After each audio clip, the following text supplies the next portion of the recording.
मैं अपने लोगों को एडवाइस करता हूँ कि दुबई में हमारे साथ फ्लैट खरीदें। इम्पोर्टेड दिखाओ यार, ये है, हाँ ये मैं दूंगा 5,000 एक्स्ट्रा इसके। कोई मेरे ख्याल से 1.5 लाख या 1.25 लाख रुपए की जो है ना अमाउंट बन रही थी मेरी, जो उसने पूरी कैलकुलेशन करके दी ना। आप अपनी गवर्नमेंट को ये भी नुकसान पहुंचा रहे हैं कि आप टाइम पे क्लेम नहीं कर रहे। हमारे लोगों की सबसे बड़ी जो गलती है ना वो ये है कि हमें हर चीज़ इम्पोर्टेड चाहिए। सर यहाँ पे अगर मैं चाय मंगा रहा हूँ नीचे से तो वो कार्ड लेकर आ रहा है। वो कितनी दुकानें आपने कराची में देखी हैं, रात को कैश जब इकट्ठा होता तो लुट जाते हैं। इसकी वजह से कितना बड़ा नुकसान डेली बेसिस पे पाकिस्तान को हो रहा है। पाकिस्तानियों के पास बहुत पैसा है। ये गफलत और नींद जितनी गहरी होगी जगाने वाले पे उतना ही गुस्सा आएगा।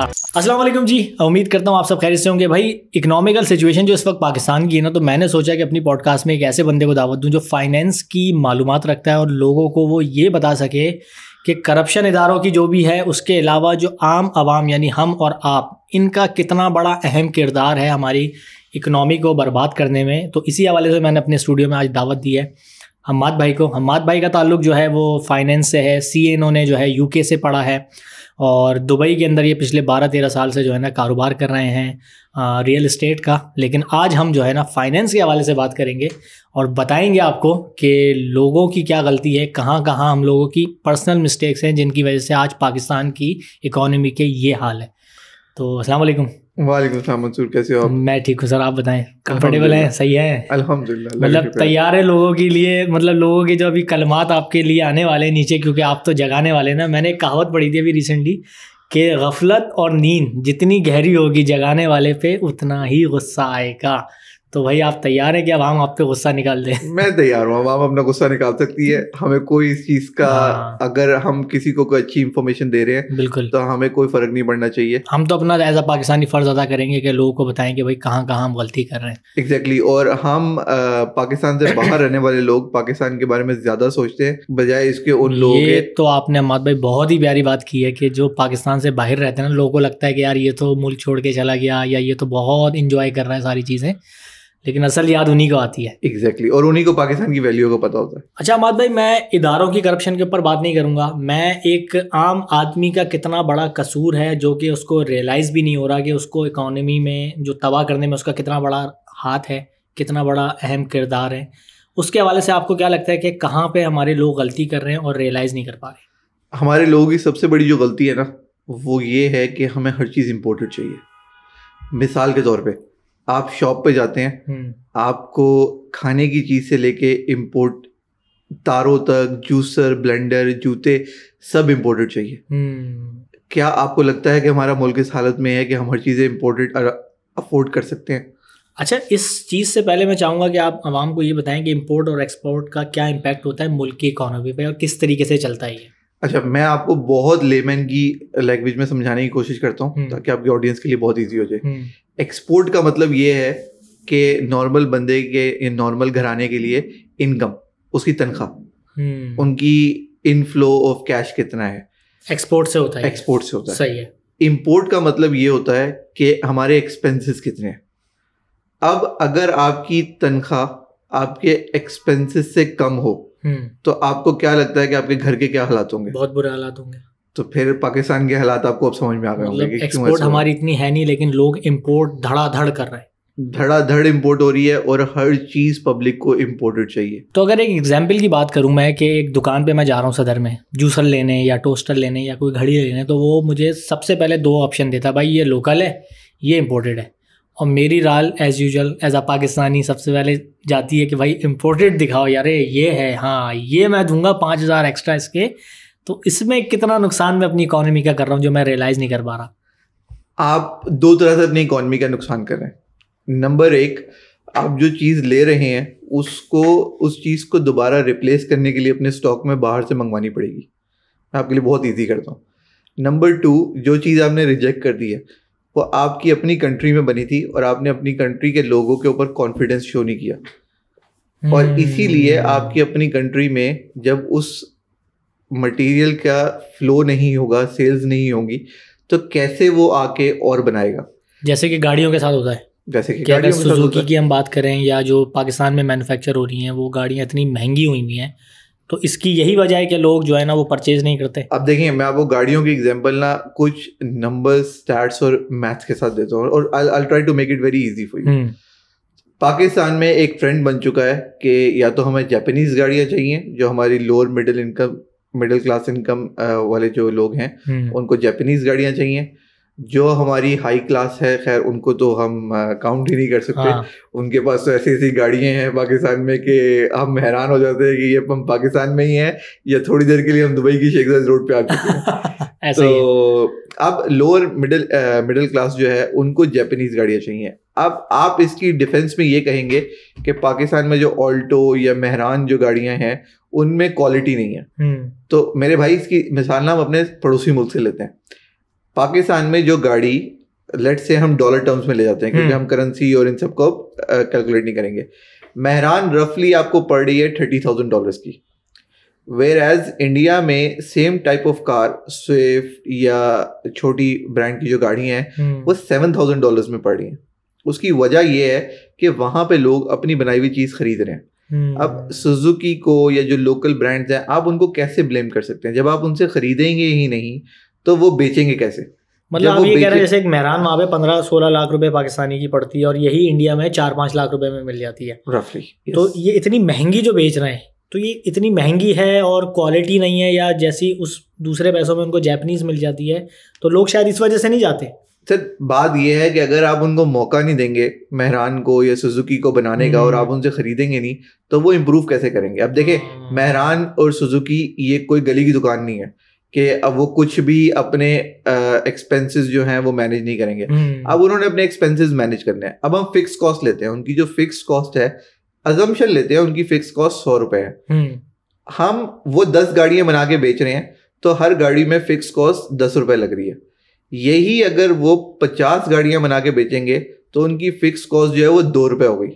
अब जब $2 फिक्स कॉस्ट हो जाएगी तो ऑटोमेटिकली जो एंड यूनिट प्राइस है वो कम हो जाएगी। उनको एक रूम मिल जाता है अपनी प्राइस रिड्यूस करने का। ये हम सिर्फ गाड़ियों के ऊपर नहीं, पाकिस्तान की बाकी चीजों के ऊपर भी बात कर सकते हैं। एग्जांपल के लिए, लेकिन गाड़ियों की एग्जांपल यहीं पे आके फिट होती है। अगर आप अपनी इकोनॉमी को या अपने इंटरनल कंपनीज को मौका नहीं देंगे तो वो कैसे ग्रो करेंगी? अब होता ये है कि आपको डे 1 से रिजल्ट चाहिए। वो डे 1 से रिजल्ट आपको कैसे जनरेट करके दे? डे 1 से रिजल्ट उसी वक्त जनरेट हो सकता है या तो वो मोनोपोली क्रिएट कर दे। अगर वो मोनोपोली क्रिएट करते हैं तो ऑटोमेटिकली इसके भी बहुत बुरे असरात आते हैं, प्रॉफिट कंट्रोलिंग और ये सब कुछ होना शुरू हो जाता है। लेकिन दूसरा हल यही है कि आप उनको एक चांस दें, उनकी गाड़ियां लें। जब आप लेंगे ऑब्वियसली जब उनकी सेल बढ़ेगी तो दूसरे सप्लायर भी, अब गाड़ी के अंदर आपको स्पेयर पार्ट्स चाहिए होते हैं। करंटली वो स्पेयर पार्ट्स पाकिस्तान के बाहर से आ रहे हैं। पाकिस्तान के बाहर से इसलिए आ रहे हैं क्योंकि पाकिस्तान के अंदर कोई भी वो स्पेयर पार्ट लगाने को रेडी नहीं है, बिकॉज उसकी कंजम्पशन ही नहीं है, उसकी कॉस्ट पूरी नहीं होगी। फैक्ट्री नहीं लगा रहा, फैक्ट्री नहीं लगा रहा कि भाई सेल्स कैसे होगी जब लोग ही उसको तैयार नहीं है लेने के लिए। अब अगर आज सुजुकी की सेल बढ़ती है और टोयोटा की सेल बढ़ती है, फिर ड्यू रिस्पेक्ट मुझे एग्जैक्टली कंपनियों के नाम नहीं याद पाकिस्तान में, बट अगर उनकी सेल बढ़ती है तो ऑब्वियसली पाकिस्तान के अपने बिजनेसमैन लोकल फैक्ट्रीज लगाएंगे और लोकल मैन्युफैक्चरिंग करेंगे। जब वो लोकल मैन्युफैक्चरिंग करेंगे तो सुजुकी को सारे पार्ट्स लोकली मिलने शुरू हो जाएंगे। बिल्कुल बिल्कुल। लोकल मिलने से उनकी जो बाहर से इस वक्त वो इंपोर्ट कर रहे हैं, आपके ज़र मुबादला के जो डॉलर्स हैं वो बाहर जाने कम हो गए, लोकली मैन्युफैक्चर हुआ, लोकली लोगों को जॉब्स मिली, और at the end of the day जो गाड़ी इस वक्त अकॉर्डिंग टू यू 17-18 लाख की पहुंची हुई है, उसकी प्राइस मैन्युफैक्चरिंग कॉस्ट भी लोअर होनी शुरू हो जाएगी और उसकी फिक्स कॉस्ट भी डिस्ट्रीब्यूट होनी शुरू हो जाएगी मल्टीपल यूनिट्स के ऊपर। बिल्कुल। तो इस तरह से उस गाड़ी की प्राइस कम होनी शुरू हो जाएगी। मतलब यानी कि जो एक कंपनी प्रॉफिट मार्जिन देखती है अपने साल का कि वो जो भी एम्प्लॉयज़ को अपने बेनिफिट दे रही है, तो उसमें वही है कि यूनिट्स कितने बनते के बिकते हैं वो सबसे ज़्यादा मैटर है, और पाकिस्तान के अंदर ही पैसा रोल हो रहा है, पाकिस्तान से बाहर नहीं जा रहा इस वक्त, यही सबसे बड़ा मैटर है। और फिर अब आप इसको दूसरे लेवल पे लेके चलते हैं। लेट से सुजुकी बहुत अच्छा काम करती है, बहुत अच्छी सप्लाई प्रोड्यूस करती है। अब इनके पास एक ऑप्शन होगी कि जब इनके पास अच्छी सप्लाई आ रही है, कॉस्ट अच्छी है, तो ये इंटरनेशनल मार्केट में आके compete कर सकते हैं दूसरी कंपनीज के साथ। उसमें क्या बेनिफिट होगा? लेट से हम यूएई में हैं, यूएई हमारे बिल्कुल साथ है। इमेजिन करें कि अगर पाकिस्तान से गाड़ी इंपोर्ट होना शुरू हो यूएई के लिए, तो पाकिस्तान में कितने डॉलर्स इंपोर्ट होंगे वाकई में, तो इससे हमारी इकोनॉमी को कितना फायदा होगा वाकई में। But there is always the first step. पहले तो लोगों को यही शऊर होना चाहिए कि यार हमें अपनी चीज़ों पे फोकस करना है, नॉट इवन के क्वालिटी के ऊपर थोड़ा सा ऑब्वियसली कॉम्प्रोमाइज़ करना पड़ेगा, लेकिन टाइम लगेगा, कि जो ब्रांड्स लोकल क्वालिटी में अगर अच्छी प्रोडक्ट नहीं बना पा रहे तो उनको मोटिवेशन तो मिलेगी कि यार बस लोग आ गए हैं ख़रीदने के लिए, अब हमें क्वालिटी भी मेंटेन करनी है। हम ये कह के तो आराम से निकल जाते हैं कि भाई पाकिस्तान की लोकल क्वालिटी की चीज़ अच्छी नहीं है, ऐसा नहीं है, कुछ चीज़ें होंगी लेकिन कुछ चीज़ें बहुत अच्छी हैं। कपड़ों की मिसाल अगर हम लें, मैं आपसे भी डिसएग्री करने ही लगा था कि पाकिस्तान की कुछ चीज़ें बहुत ज़बरदस्त हैं। मिसाल के तौर पे मैंने इस वक्त जो ये सूट पहना हुआ है, शर्ट पहनी हुई है, टाई लगाई हुई है, ये तीनों पाकिस्तान से आई हैं। और मैं ये सूट पहन के एग्जैक्ट इसी अटायर में, मेरी बेल्ट तक पाकिस्तान से आई हुई है, मेरे शूज़ तक पाकिस्तान से आए हुए हैं। सही। मैं इसी अटायर के अंदर यूएई के अंदर 196 नेशनलिटी से मिलता हूँ। जैसे आपने बताया मेरा रियल एस्टेट का काम है, मैं मुख्तलिफ लोगों से मुख्तलिफ टाइमों में मिलता हूँ। मुझे बहुत सारे लोगों ने मेरे कपड़े देखे कहा है कि तुम्हारे कपड़ों की क्वालिटी बहुत ज़बरदस्त है। लेट्स से यही सूट मुझे यूएई में अगर मैं सकूर ब्रदर्स या किसी से लेता हूँ तो मुझे कॉस्ट करेगा अराउंड 3000 दिरहम्स अजम्पशन, मतलब 1.5 लाख 2 लाख रुपए, बल्कि ज़्यादा ही हो गए। और ये एक अच्छी क्वालिटी का नॉर्मल प्रेजेंटेबल, मतलब यानी वो है एग्जैक्टली। अब यही चीज़ मैं पाकिस्तान से लेके आया हूँ जो कि मुझे पाकिस्तानी 35 to 40,000 रुपीज़ में पड़ती है। और उसका फ़ायदा ये है कि पाकिस्तान का पैसा पाकिस्तान में ही रहा।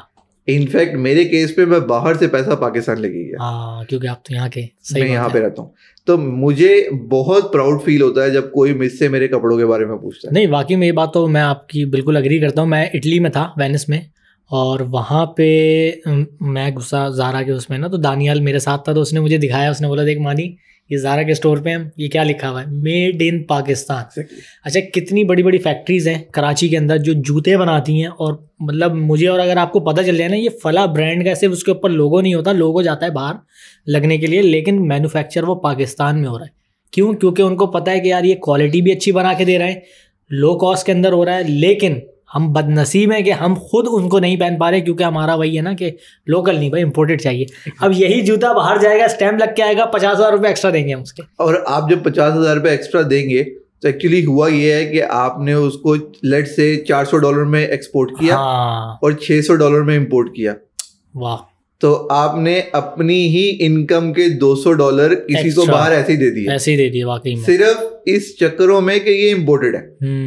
नहीं, ये तो खैर आपने बड़ी ज़बरदस्त बात की, और आई एम श्योर कि काफ़ी लोग जो है ना इस बात को समझ पा रहे होंगे। अच्छा अहमद भाई, इम्पोर्ट एक्सपोर्ट का तो हमने कर लिया। हुंडी एक ऐसी चीज़ है जो कि बहुत से लोगों को नहीं पता। हुंडी हवाला, ठीक है ना, मेरा हवाला दे देना, मेरी हुंडी दे देना उसको। तो पहले तो मैं चाहता हूँ ज़रा इसके ऊपर थोड़ी सी रोशनी डालें, और दुबई में क्योंकि ये काम बहुत होता है, दुबई नहीं मतलब पूरे दुनिया में ही पाकिस्तान से हो रहा होता है ये, इसने कितना बर्बाद किया है और इसकी वजह से कितना बड़ा नुकसान डेली बेसिस पे पाकिस्तान को हो रहा है, जो कि कोई इस पे बात नहीं कर रहा। तो हुंडी है क्या, पहले तो ये बताएं। ओके, तो इसके लिए मैं आपको पहले हुंडी समझाता हूँ कि हुंडी होती क्या। हुंडी होती ये है कि आपने यूएई में किसी को पैसे दिए दिरहम्स में, और इन पैसों के अगेंस्ट पाकिस्तान में किसी बंदे ने दूसरे बंदे को, लेट्स से मैं आपको ज़्यादा इजी एग्जांपल लेके चलता हूँ। मंसूर और मैं यहाँ बैठे हुए हैं, और लेट्स से दानियाल और मेरे एक और दोस्त पाकिस्तान में बैठे हुए हैं। सही है। तो मैं यहाँ से मंसूर से कहता हूँ कि मंसूर मैं आपको 1000 दिरहम देता हूँ, आप दानियाल से कहिए कि मेरे दोस्त को उसके अगेंस्ट जो पाकिस्तानी रुपीस बनते हैं वो दे दीजिए। अब देखें, ये तो जो हुआ है इससे पाकिस्तान को नुकसान तो हुआ है, लेकिन इससे ज़्यादा नुकसान नहीं हुआ। अब इसको रिवर्स करते हैं। मंसूर को, अब मैं आपको क्या कहता हूँ कि पाकिस्तान में मेरे एक दोस्त हैं, उनसे कहिए कि वो, सॉरी दानियाल से कहिए कि दानियाल मेरे दोस्त से 86,000 रुपीज़ ले ले, और मैं यहाँ मंसूर से 1,000 रुपये ले लूँगा, 1,000 दिरहम ले लूँगा, क्योंकि मैं तो ट्रैवल करने आया हूँ। एग्जैक्टली। अब मैं ये 1,000 दिरहम अपने दोस्त को बैंकिंग चैनल के थ्रू वापस भेजूंगा। अच्छा, ठीक है, सही है। अब क्या हुआ, क्योंकि मेरे दोस्त ने वहां पे दानियाल को 86,000 रुपीज कैश में दिए, मंसूर ने यहाँ मुझे 1,000 रुपीज कैश, 1,000 दिरहम्स कैश में दिए।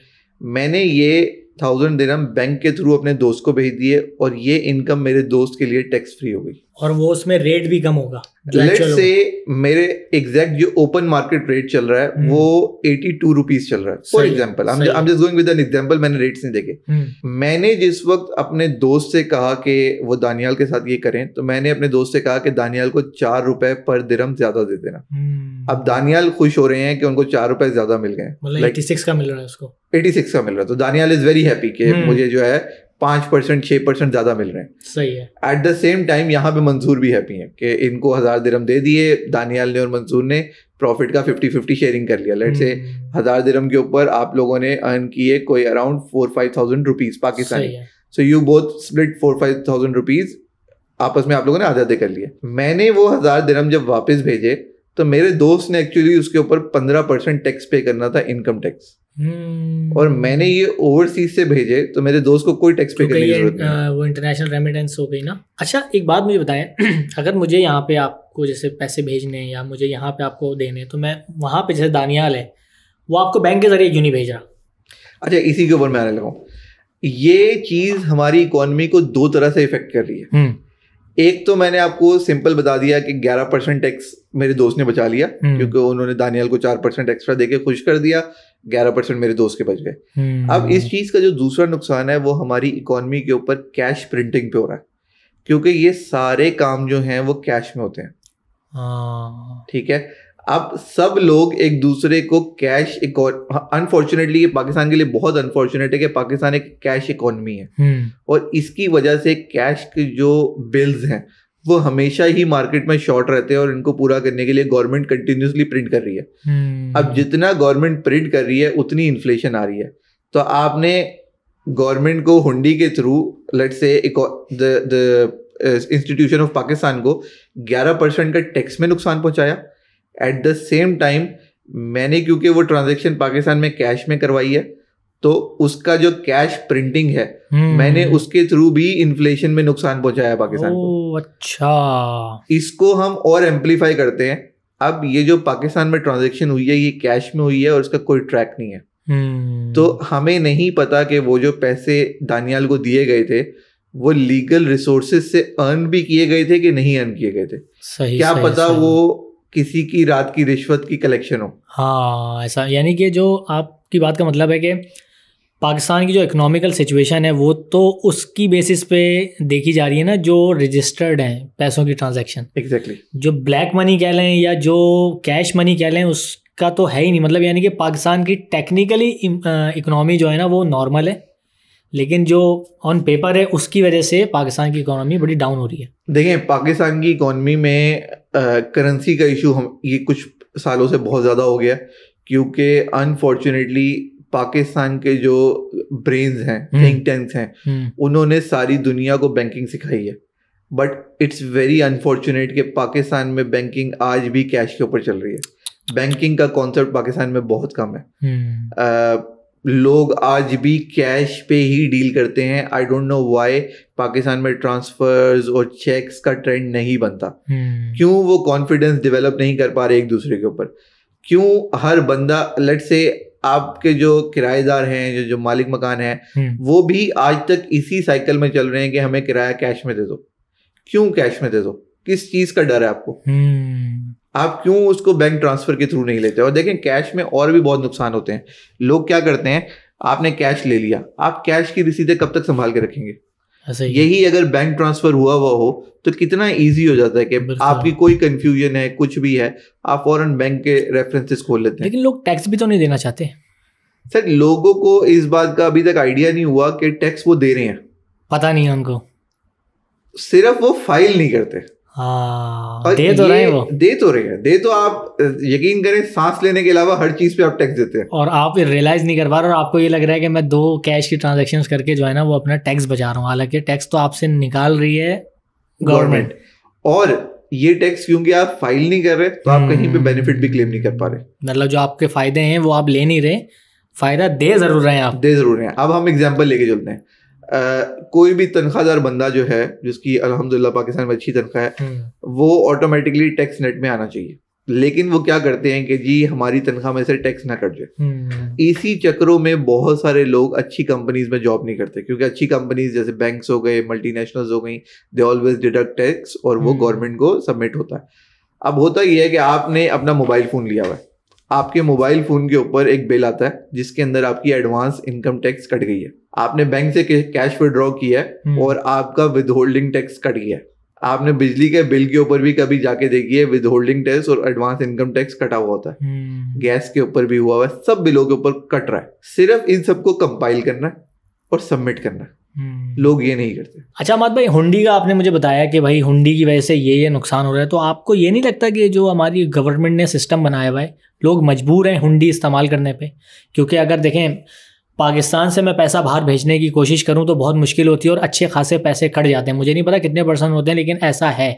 और यही चीज़ मैं यहाँ से भेज रहा हूँ वहाँ पे तो मुझे फ्री में मिल रही है। मतलब जैसे मैं रेमिडेंस भेज रहा हूँ अपने घर पे, इसके बारे में आप क्या कहेंगे? अच्छा, मैं आपसे इस पे एग्री करता हूँ और मैंने बहुत सारे फोरम पे भी ये रेज किया है कि पाकिस्तान अपने आप में एक कैपिटल रिस्ट्रिक्शन कंट्री है, जो कि उसको नहीं होना चाहिए। ये क्या होता है? कैपिटल रिस्ट्रिक्शन ये होता है कि आप पाकिस्तान से रेमिटेंस बाहर नहीं भेज सकते। रिसेंटली अगर आपने चेक किया होगा तो लॉ जो था, पहले लॉ होता था कि आप $10,000 कैश लेके जा सकते हो विदाउट एनी क्वेश्चंस, उसको रिड्यूस करके $6,000 शायद कर दिया गया है। और वो भी खत्म कर दिया अब शायद।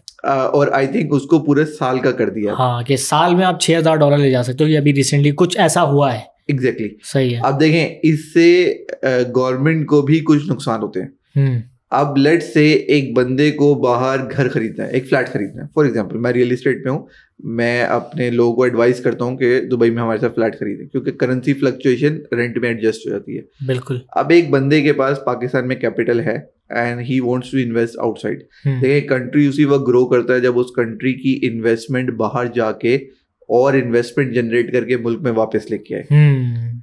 आप उस रास्ते को रोक रहे हैं। अब इसमें जो पॉलिटिकल और जो दूसरे केसेस हैं, इट्स वेरी अनफॉर्चुनेट। वो लोग तो अपना पैसा निकाल लेते हैं, लेकिन आप आम पब्लिक के लिए बहुत मुश्किल कर देते हैं। स्टूडेंट्स को फीस भेजना बहुत मुश्किल है। ऐसा ही है। बच्चे जो पढ़ने के लिए बाहर गए हुए हैं, उनके पेरेंट्स को पैसे भेजना बहुत मुश्किल है। फिर उन पेरेंट्स को अनफॉर्चुनेटली हुंडी और हवाले की तरफ जाना पड़ता है। मजबूर है, मतलब लोग मजबूर होना पड़ता है।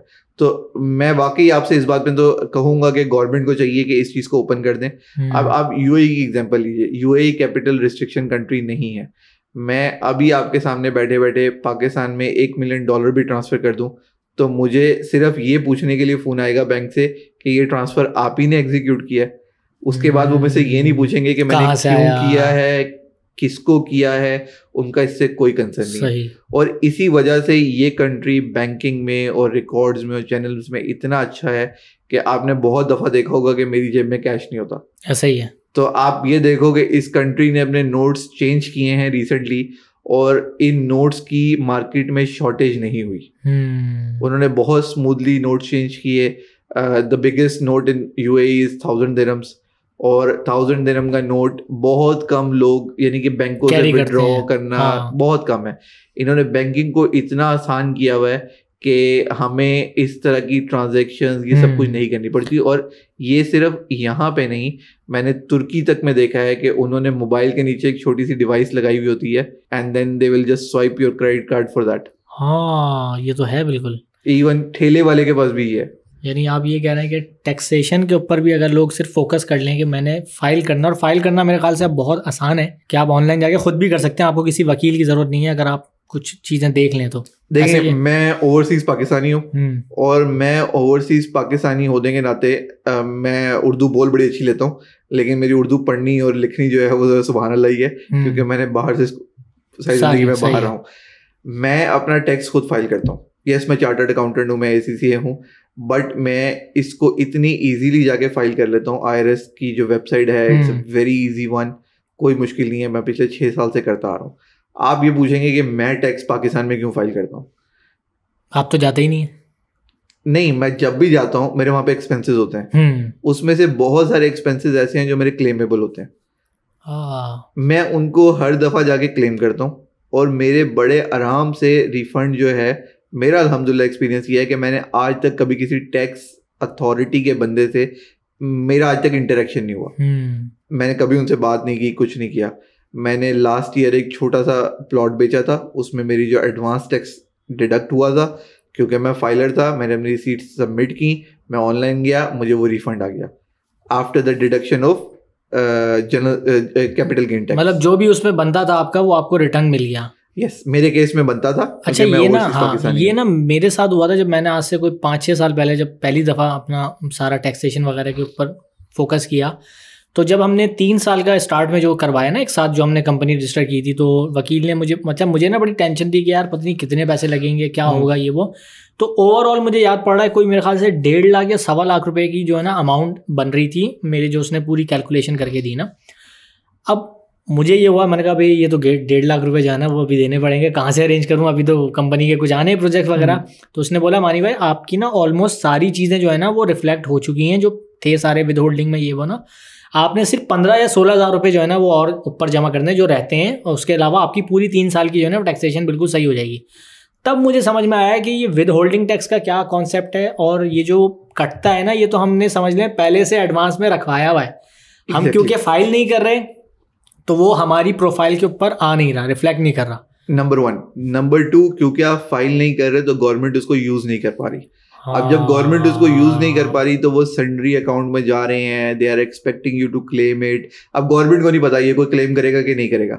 अब हो सकता है आपके और मेरे केस में ये डिफरेंस है कि मेरे केस में मुझे सब रिफंड मिलते हैं, क्योंकि मैं ओवरसीज पाकिस्तानी हूँ, मेरी पाकिस्तान में कोई इनकम नहीं है, कोई एसेट्स नहीं है, तो मैं जितनी भी जाके स्पेंडिंग करता हूँ ऑटोमेटिकली वो मेरे क्लेम में आ जाता है। तो अब गवर्नमेंट को ये नहीं पता कि ये पैसे हमने खर्च करने हैं। लाइक मंसूर के केस में ये पैसे ऑलरेडी हमारे हो चुके हैं, हमने मंसूर से 15,000 और लेने हैं और फिर हमारा अकाउंट क्लियर हो गया। मेरे केस में हो सकता है अगर मैं आपकी पोजीशन पे होता तो गवर्नमेंट को वो 1.5 लाख रुपए मुझे वापस करने पड़ते। तो वो इस 1.5 लाख को यूटिलाइज नहीं कर सकते, क्योंकि वो यूटिलाइज नहीं कर सकते। अब वो 1.5 लाख ये समझ लें कि लटका हुआ है। अब वो जब जाके उनका एक पीरियड होता है, उस पीरियड के बाद जब आप क्लेम नहीं कर सकते तब गवर्नमेंट के राइट्स में चला जाता है। आप अपनी गवर्नमेंट को ये भी नुकसान पहुंचा रहे हैं कि आप टाइम पे क्लेम नहीं कर रहे।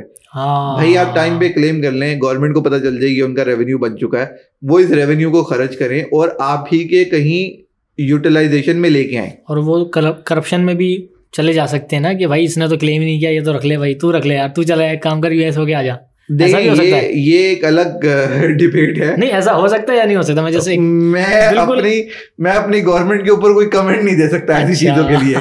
तो करने को तो खैर बहुत कुछ हो सकता है, ये हो सकता है ना, पॉसिबल है ना, कुछ हो सकता है, लेकिन भाई लीगली स्पीकिंग ऐसे होना नहीं चाहिए। हाँ बिल्कुल। ये जो टैक्स आप लोग नहीं जमा कर रहे हो और आपको लग रहा है ना कि अबे हम तो बच के निकल गए, कोई नहीं बचा भाई, आप दे रहे हो, बस आप अपने आप को और बर्बाद कर रहे हो और मुल्क को और बर्बाद कर रहे हो। सर यहाँ पे अगर मैं चाय मंगा रहा हूँ नीचे से तो वो कार्ड लेकर आ रहा है वो मशीन साथ में, 2 दिरहम की चाय, उसके लिए वो कार्ड मशीन लेकर आए। क्यों? क्योंकि उनको पता है कि यार ना मुझे पैसे छापने पड़ेंगे उसके लिए, ना मुझे वो करना पड़ेगा, और ठक करके जो है ना एक टैप इन पे आपकी ट्रांजेक्शन हो गई। ये पाकिस्तान में क्यों नहीं होता? ये पाकिस्तान में इसलिए नहीं होता कि पाकिस्तान में लोगों में सब्र नहीं है। मैं आपको इसका दूसरा बेनिफिट भी बताता हूँ।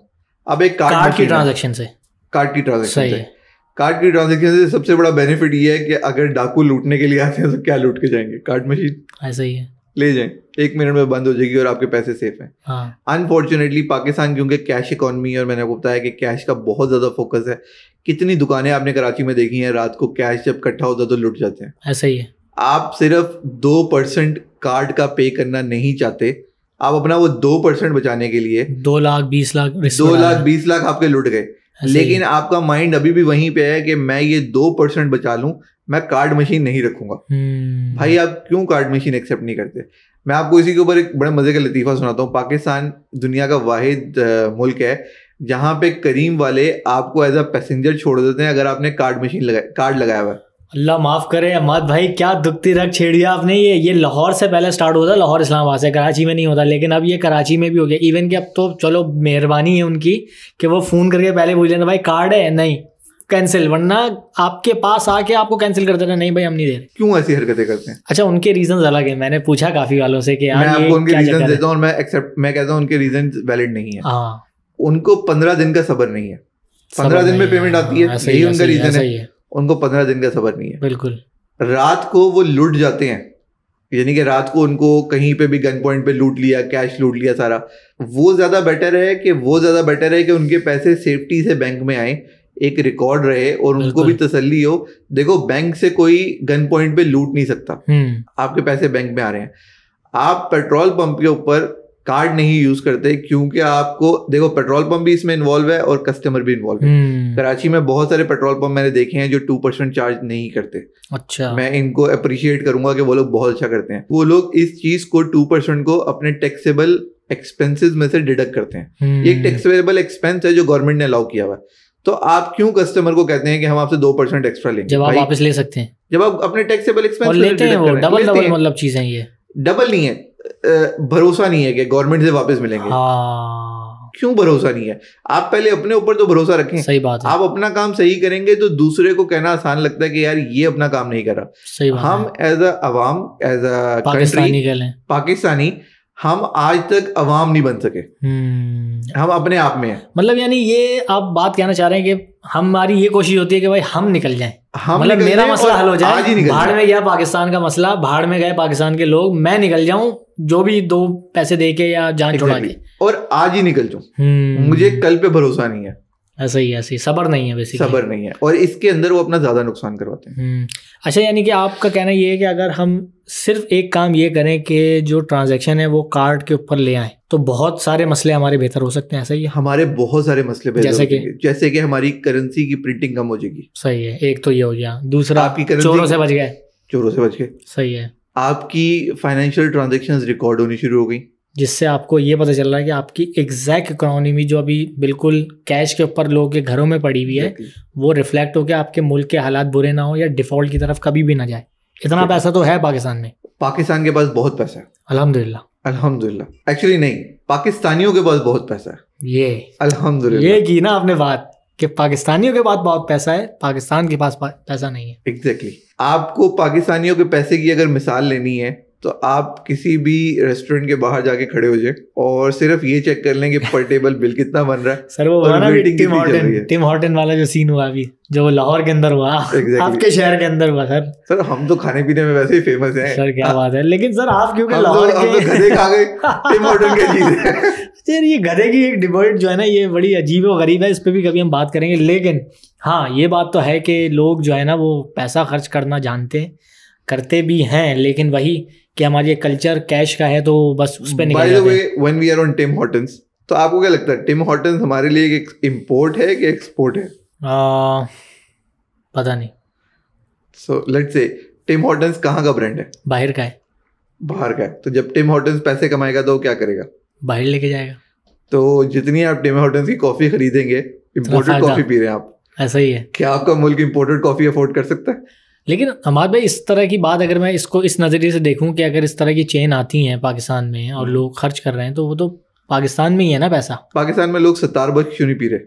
$70 क्यों नहीं पीते? शायद वो फैशन नहीं है, फ्लैक्सिंग करनी है उनको। फ्लैक्सिंग के लिए आप $70 पिए, वो टिम हॉर्टन से ज़्यादा बड़ा ब्रांड बन जाएगा, टेस्ट में भी अच्छा होगा। एग्जैक्टली जब वो चलेगा, पाकिस्तानियों के हिसाब से बनाया गया है। एग्जैक्टली जब वो चलेगा, वो ग्रो करेगा। हाँ। वो पूरे मुल्क में अपनी फ्रेंचाइजेस फैलाएगा।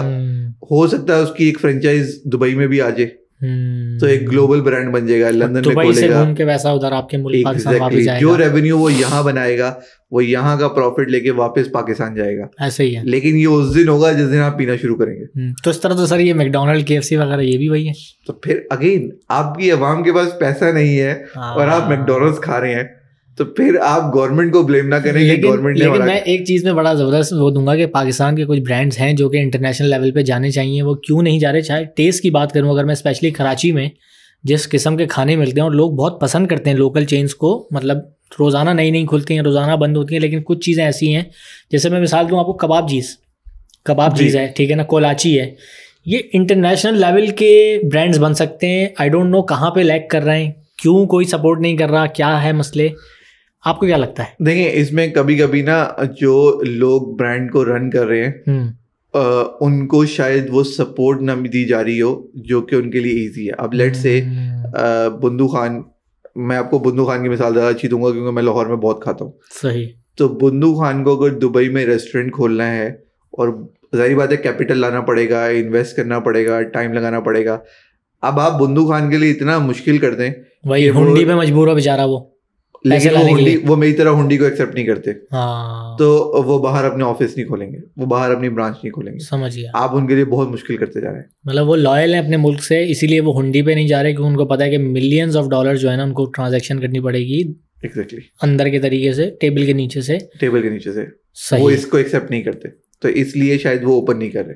बड़े अफसोस के साथ मुझे कहना पड़ रहा है कि यार कुछ चीज़ों में जो है ना, वो ठीक है गवर्नमेंट का हाथ है, लेकिन लोगों को भी कंसीडर करना चाहिए इस चीज़ को कि यार हमें कहाँ कहाँ, मतलब वही वाली बात है ना, अगर हम सिर्फ ये सोचना छोड़ देना कि यार मेरा तो काम निकल रहा है, तो हमारे आधे मुल्क के मसले वैसे ही हल हो जाएं।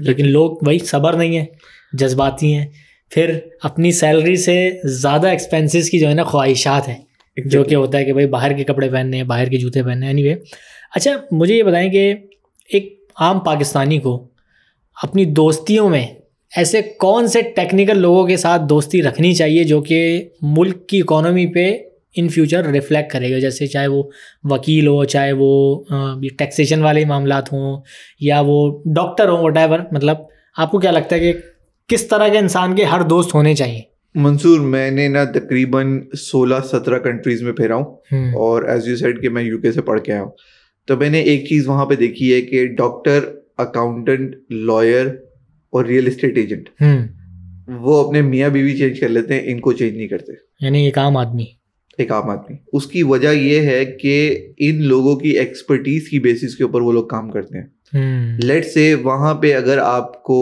और ये हमें पाकिस्तान में भी बाय द वे करना चाहिए, वहाँ पे अकाउंटेंट जो हैं वो आपके टैक्स फाइल करते हैं। अच्छा, अकाउंटेंट तो सिर्फ उनके होते हैं जिनकी कंपनी है। एक आम आदमी जो एक सैलरी कमा रहा है वो तो कभी भी नहीं रखेगा। वो क्यों रखेगा? अच्छा चलें, हम इसी की एग्जांपल लेते हैं। आज आपको एक अकाउंटेंट टैक्स फाइल करने के लिए फॉर एग्जांपल आपसे 15,000 रुपए मांगता है। सही है, एग्जांपल लेके चलते हैं।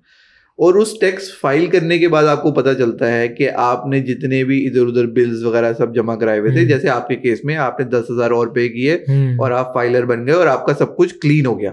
अब जब आपका सब कुछ क्लीन हो गया तो आपको कितना मेंटल पीस मिल रहा है? बहुत। क्या आप किसी से भी डरेंगे कि वो आके आपकी बुक्स चेक कर लेगा, कोई प्रॉब्लम हो जाएगी? इनफैक्ट अगर कोई आके आपको धमकाएगा तो आप तो बकायदा उसको अपने अकाउंटेंट का नंबर देके कहेंगे कि भाई ये मेरा अकाउंटेंट है, इससे बात कर लो, ऐसे ही जो चाहिए ले लो, हमारी बुक्स क्लीन है। अब ये अकाउंटेंट आज के ज़माने में 15,000 चार्ज कर रहा है, क्योंकि प्लीज़ ये भी याद रखें कि लोग इसका ट्रेंड नहीं लेते।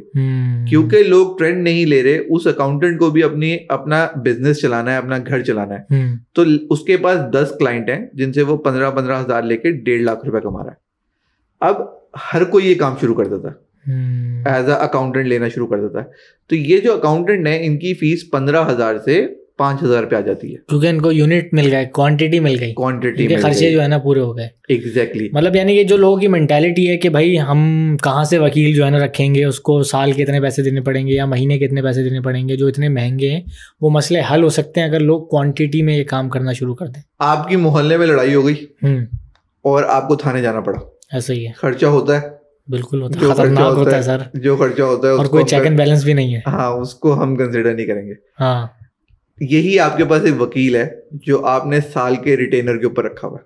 क्या बात है। कमिंग बैक, आपकी मोहल्ले में आ रही है आपकी बात, आपकी मोहल्ले में लड़ाई हुई। हाँ, आपको कुछ नहीं करना, सिर्फ अपने वकील को पहला फोन करना है। सही।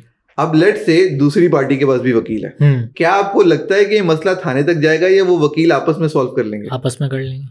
आपने जो थाने में दिए वो उन 2 वकीलों ने मसला भी हल कर दिया, बात थाने तक नहीं पहुंची और 2 वकीलों के घर भी चले, और रात में वो 2 वकील गायब हो गए। ये भी हो सकता है, लेकिन चले, ये तो खैर। लेकिन अगेन आपने वकील अच्छा ढूंढना है। हाँ। ये ध्यान रखेंगे कि उसका भी कोई पीछे वकील है, कि उसका भी पीछे कोई वकील है। लेकिन ये बात आपने बहुत अच्छी की है, बात है कि ये सब चीजें आपको करनी पड़ती हैं। अब पाकिस्तान में लोगों ने रियल एस्टेट को मजाक बनाया हुआ है। अरे ऐसी 2 नंबर ही, अल्लाह माफ़ करे, कि वो तो एक अलग टॉपिक है, उसके ऊपर तो मैं पूरी आपसे एक अलग जो है ना पॉडकास्ट करूँगा। चलो उसके ऊपर हम एक अलग से डिस्कशन करेंगे। लेकिन आपकी बात से मैं एग्री करता हूँ, बिल्कुल।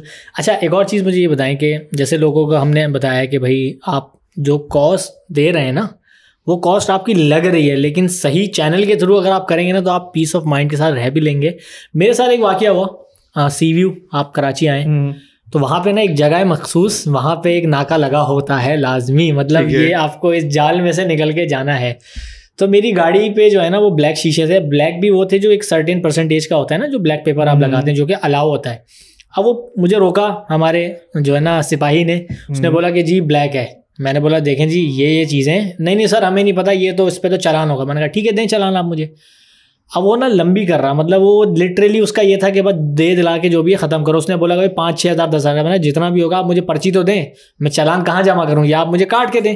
फिर मुझे बोला अच्छा अपना लाइसेंस दिखाओ। मैंने कहा सर लाइसेंस आपको क्यों चाहिए, लाइसेंस का तो आपका काम ही नहीं है, आप ट्रैफिक वाले होते, मैं आपको बगैर किसी बहस के कर देना। हाँ गाड़ी के पेपर आप देखें, गाड़ी मेरे नाम पे, गाड़ी सारी चीज़ें मतलब जो भी है, कोई मंशियात तो नहीं रखी हुई, कोई असला तो नहीं रखा हुआ बगैर लाइसेंस के, कुछ भी नहीं है। तो आप मुझे बताएं किस हिसाब से जो है ना आप मुझे वो करेंगे। फिर उसने लंबी की, घूमा फिरा ये वो ना, बोलता है अच्छा भाई आपको फिर गाड़ी बंद करनी। मैंने कहा अगर मैंने लॉ तोड़ा है ना तो आप मुझे जो फाइने दें मैं चलता हूँ आपके साथ थाने। आधा घंटा उसने ख्वार किया, हम 4 लड़के थे, हम लोग वहाँ पे एंजॉय कर रहे हैं। अब वो परेशान ये हो रहा है कि यार ये तो एंजॉय कर रहे हैं, लोगों की तो हवा ख़राब होती है हमसे। भाई आप अगर लिटरली सिर्फ एक नॉर्मल आवाज़ में भी उनसे बात करने का भाई कौन से लॉ के तहत, मैंने पहला सवाल ही उनसे पूछा भाई किस लॉ के तहत आप मुझे बताएं ये आपने वो किया है। मुझे भी नहीं पता था, लेकिन उसको भी तो नहीं पता। अच्छा, कुछ तो बताता मुझे कि भाई ये फला आर्टिकल के तहत, ये तो मैं सुनने के लिए हसरत ही रह गई कि कोई सिपाही का भी मुझे बताएगा। अच्छा, अब मैं आपके लिए इसको अपने पिछले वाले पार्ट से लिंक करता हूँ। लेट से आपके पास एक वकील होता और आप उतरते साथ ही उसको कहते हैं कि यार आप अपने एसएचओ का नंबर दो, मेरा वकील आपके मेरे थाने पहुंचने से पहले मेरा वकील थाने पहुंच जाएगा। सही। क्या आपको लगता है आपको आधा घंटा वहां खड़ा होना पड़ता? नहीं। वो आपको एक कोल्ड ड्रिंक भी देता, आपका दरवाजा भी खोलता और वो आपको गाड़ी में उठा के कहता कि भाई खुदा के लिए जाएं और हमारी जान छोड़ें। ऐसा ही है, ऐसा ही है। सिर्फ एक छोटी सी चीज इतना इफेक्ट डाल सकती है। बिल्कुल। और इसमें आपकी एनर्जी भी बचती है, आपको बहस नहीं करनी, आपको रिश्वत नहीं देनी। देखें रिश्वत देना ना बहुत इजी लगता है, बट क्या आपको लगता है रिश्वत देने के बाद आप उस रात को बड़े आराम से सो सकते हैं? अच्छा ये चीज़ मैं बताऊं, मैंने ना अपने दोस्त से सीखी, मतलब पुरानी अगर मैं बात करूँ ना तो मेरी भी यही अप्रोच होती थी कि यार 100-50 दो निकल जाओ।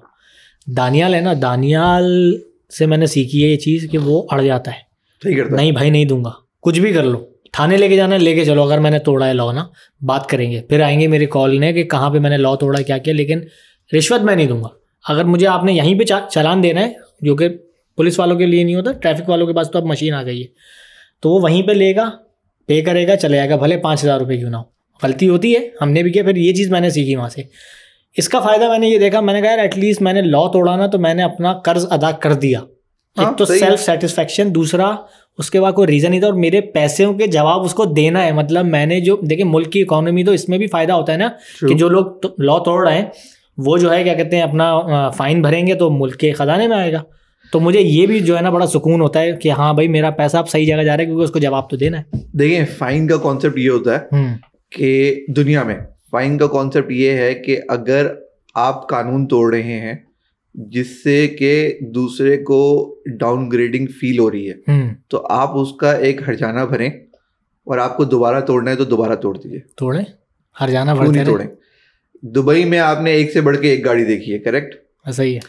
यहाँ पे फरारी हमारे पास से गुजरती है तो वो भी 120 की स्पीड पे जा रहा होता है, ऐसा ही और हम भी 120 पे ही जा रहे हैं। भले हम जो है ना निसान में या करोला में फिर रहे हैं, अल्हम्दुलिल्लाह हम भी अच्छी उसमें फिर रहे होते हैं, लेकिन ऑब्वियसली हम 120 पे जा रहे हैं। सही है। अब लेट से एक बंदा आगे कहता है कि यार मेरे पास पैसे हैं, मुझे फाइन तोड़ना है, तो उसके लिए आपको पता है हमारी लेफ्ट लेन बनी हुई है, हम सारे साइडों पे हो जाते हैं।